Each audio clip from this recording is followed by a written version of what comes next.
जमाने में माँ बाप बच्चों के सामने गलत बर्ताव करते हैं, माँ बाप बच्चों के सामने गालियां देते हैं, माँ बाप बच्चों के सामने लड़ते हैं, तो बच्चों के ऊपर ही फर्क पड़ेगा। और एक चीज, माँ बाप लड़की और लड़के में भेदभाव करते हैं, ये हमने देखा है। माँ बाप लड़के में और लड़की में भेदभाव बहुत करते हैं। कैसे? मैया कहाँ ध्यान है, जो आ रहा है वो आता रहेगा, आप बात सुनो। माँ बाप लड़की लड़के भेद करते हैं, क्यों? क्योंकि लड़का अगर घर से 4 दिन तक गायब रहे तो माँ बाप कभी उससे ये नहीं पूछेंगे कि तू 4 दिन तक कहाँ रहा। और लड़की अगर कॉलेज जा रही है 2 मिनट भी लेट हो गई तो लड़की तुरंत पूछेगी कि तू कहाँ रही, पूछेगी कि नहीं, तू कहाँ रही। तो कहने का अभिप्राय हमारा ये है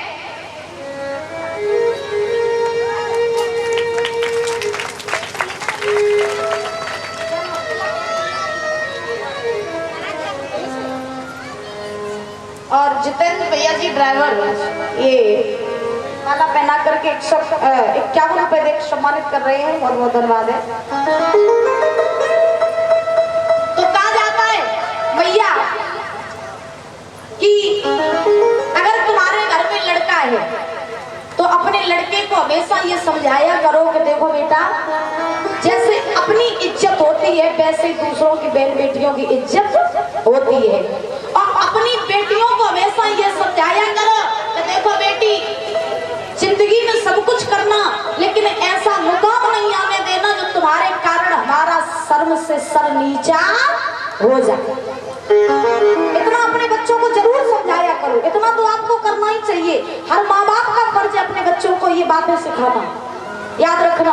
क्योंकि बच्चे ही चाहे तो माँ बाप का सर बहुत ऊंचा कर दें, और बच्चे अगर चाहे तो माँ बाप का सर इतना नीचा कर दें जो समझ में माँ बाप मुंह ना दिखा पाए। इतना अपने बच्चों को सिखाया करो। और जितनी भी हमारी बहनाएं बैठी हैं, आपसे मेरी हाथ जोड़ करके विनती है कि जिंदगी में ऐसा कोई भी कदम मत उठाया करो जिसके कारण आपके माँ बाप आपको बोझ समझने लगे।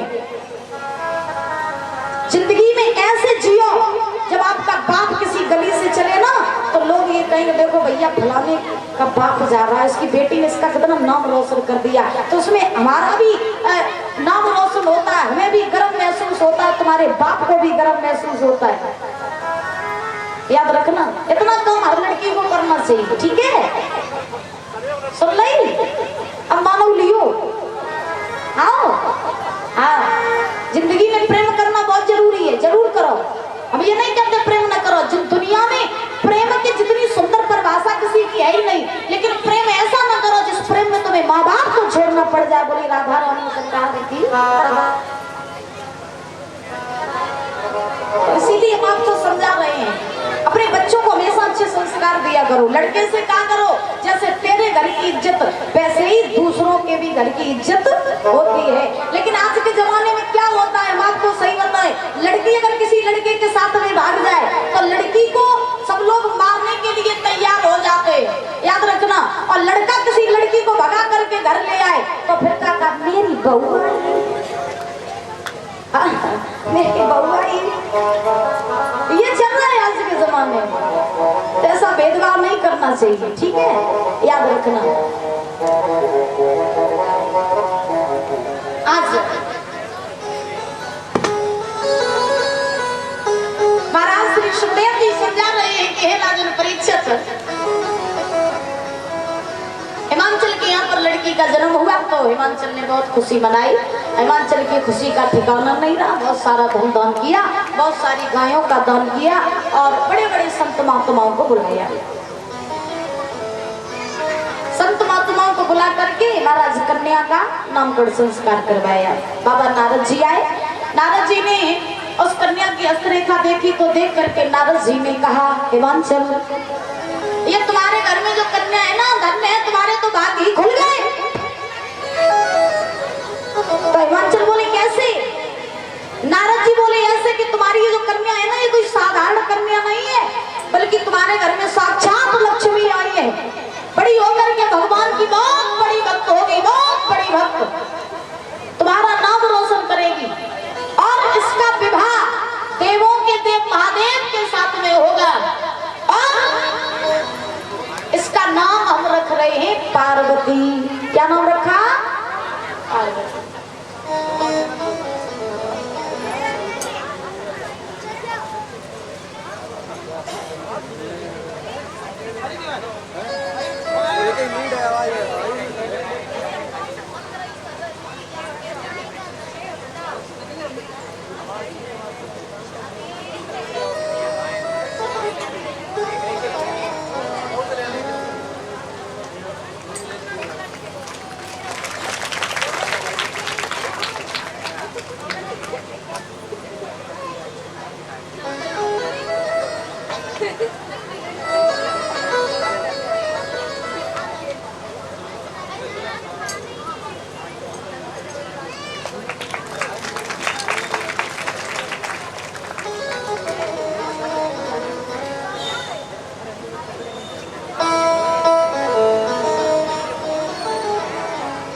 अशित भैया, गौरव भैया जी, पत्रकार भैया जी, ये एक पीताम्बर देकर सम्मानित कर रहे हैं और जोरदार तालियां बजाएंगे। भगवान से कामना करेंगे भोलेनाथ की दया दृष्टि बनी रहे भाइयों के ऊपर, ऐसे ही उन्नति प्राप्त होती रहे और हमेशा हंसते मुस्कुराते बने रहे, किसी भी चीज की कमी ना हो, बस ये भगवान से कामना ही आराधना है। बोली राधा रानी सरकार की, गोविंद भगवान की जय, जय श्री राधे श्याम। तो महाराज व्यास नंदन श्री सुखदेव जी महाराज समझा रहे हैं कि हे राजन परीक्षित, नारद जी ने जब उस कन्या की हस्तरेखा को देखा तो नामकरण संस्कार किया।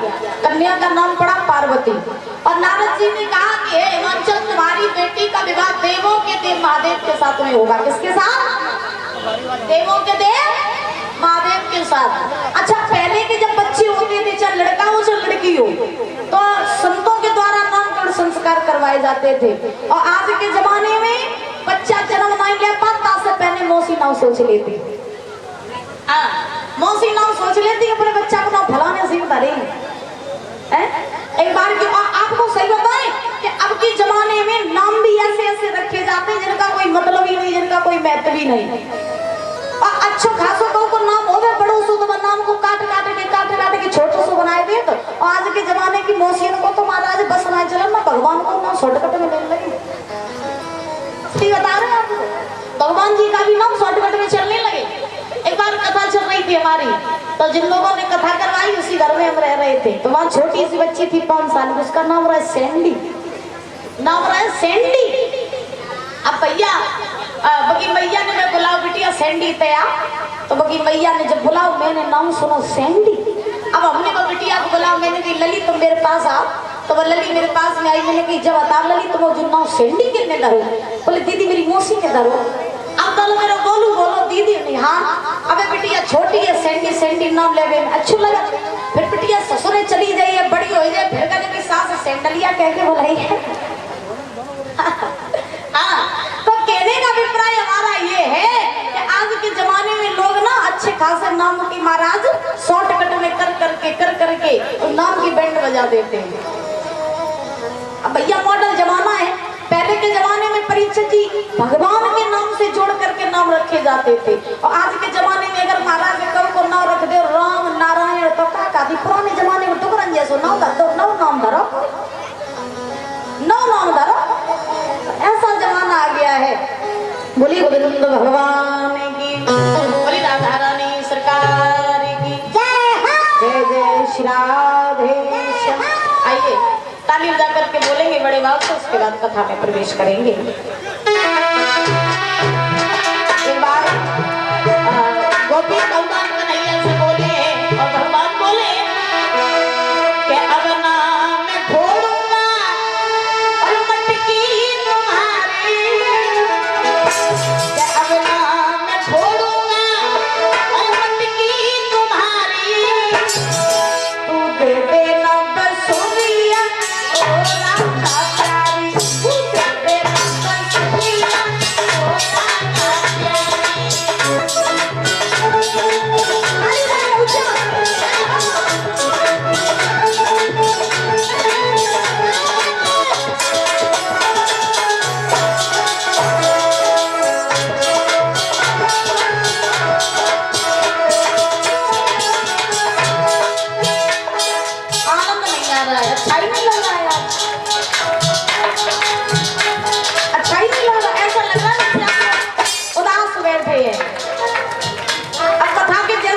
जैसे दिन पास आते जा रहे वैसे वैसे आपकी पावर जो कम होती जा रही है, एनर्जी डाउन होती जा रही है। ऐसी बात है नहीं है? तो फिर हाथ उठाइए, दोनों हाथ सीधे, एक बार बिल्कुल सीधे। कौन कौन भगवान से प्रेम करते? बिल्कुल सीधे उठाते हैं साइड से, इधर सभी लोग एक हाथ से बिल्कुल सीधे सीधे।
श्री राधे।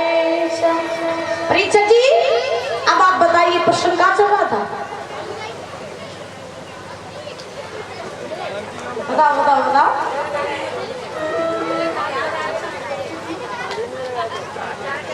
तो गावे में तो हम लगे थे। आप बताओ ना, भूल गए? गलत बात है। तो मैं बीच बीच में टावर चले जात हूँ। अब कल तो तुम्हें कनेक्शन ढूंढ के लिया ऊपर ही। अच्छा गर्मी की वजह से कनेक्शन कट जा जे बात ठीक। कल तो हम ऐसी लगवाए थी, बढ़िया कनेक्शन आए एकदम ठीक। चलिए व्यास भगवान श्री सुखदेव जी महाराज समझा रहे हैं राजा परीक्षित को भी। है राजा परीक्षित, नारद जी ने हिमाचल की कन्या का नामकरण संस्कार किया, नाम पड़ा पार्वती।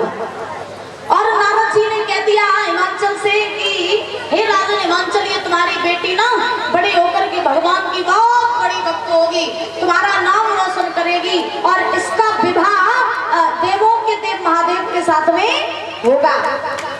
इतना कहकर के नारद जी वहां से चले गए। पार्वती धीरे धीरे धीरे धीरे बड़ी हुई और जब धीरे धीरे धीरे धीरे पार्वती बड़ी हुई तो महाराज बचपन से ही पार्वती के मन में भोले बाबा के नाम की लगन लग गई। अब भोले बाबा के नाम की जब लगन लगी पार्वती के मन में तो पार्वती ने सोचा कि जीवन में कुछ भी हो जाए विवाह करेंगे तो सिर्फ और सिर्फ भोले बाबा के ही साथ में। अब जब पार्वती ने सोचा कि कुछ भी हो जाए विवाह भोले बाबा के साथ में ही करेंगे। अब तो भोले बाबा का भजन करते करते करते करते करते करते पार्वती सयानी हो गई। और जब पार्वती सयानी हुई तो अब तो पार्वती ने सोचा कि घर में रह करके भजन नहीं कर पाते, इससे अच्छा यही है कि जंगल में जाकर के भजन कर आए। तो पार्वती ने एक बार हिमाचल से कहा बाबा, बोले हाँ आपकी आज्ञा हो तो क्या मैं वन में जाकर के भजन कराऊं? अगर आप कहो तो मैं वन में चली जाऊं। तो हिमाचल कहने लगी बेटी जाना चाहती हो तो चली जाओ, तुम भजन कराओ। क्योंकि आपको हम सही बात बताएं, अगर आपके बच्चे सही मार्ग पर जा रहे हैं तो उनको कभी रोकना नहीं चाहिए, उनका सपोर्ट करना चाहिए। और अगर आपको तनिक भी लगे कि बच्चे हमारे कहीं भी बिगड़ रहे हैं तो आप उसी समय उन बच्चों को रोक दो, उसी समय बच्चों को रोक दो, क्योंकि दोबारा वो ऐसा काम गलत काम न करें। और अगर बच्चा तुम्हारे पास में गलत काम करके पहली बार में आओ और तुमने अगर ऐसे करके छोड़ दो लला हम अकेलो है बात दिए तो लग जाइए, तो अगर तुमने भाई छोड़ दो तो जिंदगी भर को सुधरवे वालों ना ही जब मेरी गांठ बांध ली। अब बहुत सी माताएं ऐसा करती है, अगर बच्चा किसी का काम बिगाड़ के आ जाए, बच्चा कोई गलत काम करके आए तो महाराज वो अपनी माँ के पास में आता है और अपनी माँ को बताता है माँ आज मैंने ऐसा ऐसा काम किया। तो माँ उसको मारती नहीं है, डांटती भी नहीं है। क्यों? क्योंकि लला मेरा अकेलो है, मारती है तो लग जाइए, तो मारती नहीं है, छोड़ देती है बच्चे को। लेकिन जब ऐसे ही छोड़ती रहती है तो तैसे धीरे धीरे धीरे धीरे वो बच्चा बिगड़ता जाता है। अगर बच्चा पहली बार में गलत काम करके आवे, उस बच्चे को तुरंत एक तमाचा मारो और कहो आज तूने जो काम किया सो किया, जिंदगी में अगर ऐसा काम किया तो मुझसे बड़ा कोई नहीं होगा। तो हम ये दावे के साथ कह सकते वो बच्चा कभी तुम्हारा बिगड़ेगा नहीं। तो पार्वती ने हिमाचल से कहा बाबा आपकी आज्ञा हो गए तो काम चले जाए वन में भजन कराएं। तो हिमाचल बोले बेटी जाना चाहती हो तो चली जाओ। तो पार्वती जो थी वो चली और चलते चलते चलते चलते चलते चलते महाराज पहुंची कहाँ? जंगल में। और जब जंगल में पहुंची तो जंगल में जाकर के महाराज भोले बाबा के नाम का भजन करने लगी। परीक्षित जी असली भजन क्या होता है ये बताइए आप, असली भजन क्या होता है? असली भजन भगवान का होता है? अच्छा बुजुर्गों आप बताइए असली भजन क्या होता है? आप बताओ, यहाँ सब भगवान के भक्त बैठे, असली भजन क्या होता है?